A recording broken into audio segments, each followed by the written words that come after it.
All too often, finding a way to cool off leads to a dire situation. This morning on Wake Up, we began our special report on the dangers of venturing into unknown waters. While they may look inviting, many times there's no telling what lies beneath the surface.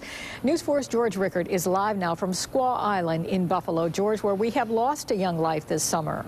Oh, yeah, it has been a long summer. The first one was mid-May down in South Buffalo, where a man jumped into much too cold waters of the Buffalo River. A teenage girl drowned in Cazenovia Creek. Here at Squaw Island, a little boy drowned in a pond. In that pond, just days ago, Melissa Holmes suited up with Buffalo police divers, and look what they found under the surface.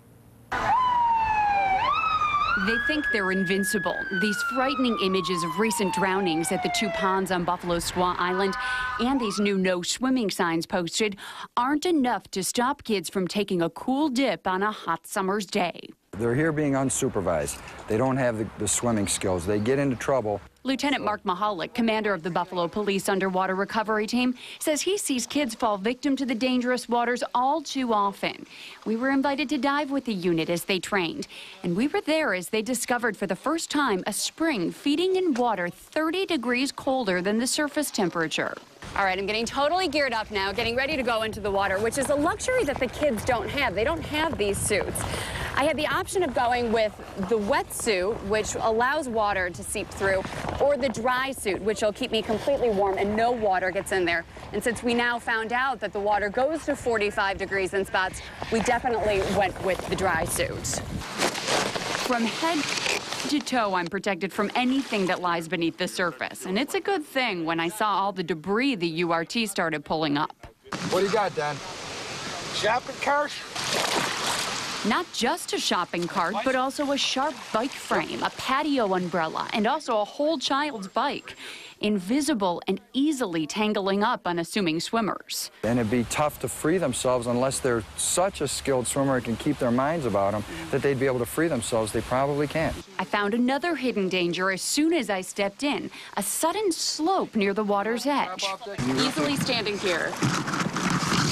And then 3 steps back, and I drop right there. That's unbelievable. Bad there, but the sloping is particularly dangerous throughout the large Squaw Island pond. You could be walking in about 4 feet of water, but if the crane that had dredged that pond dredged next to you, you could be in 4 feet of water, take 1 step to the side, and be in 10 feet of water and be in trouble.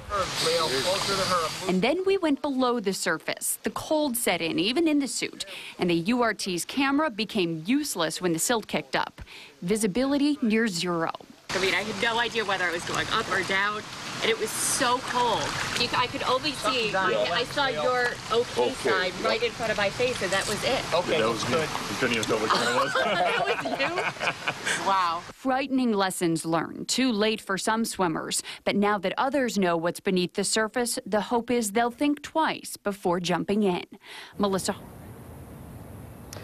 Yeah, that larger pond they're talking about is the one right behind me, and you saw the debris they pulled out.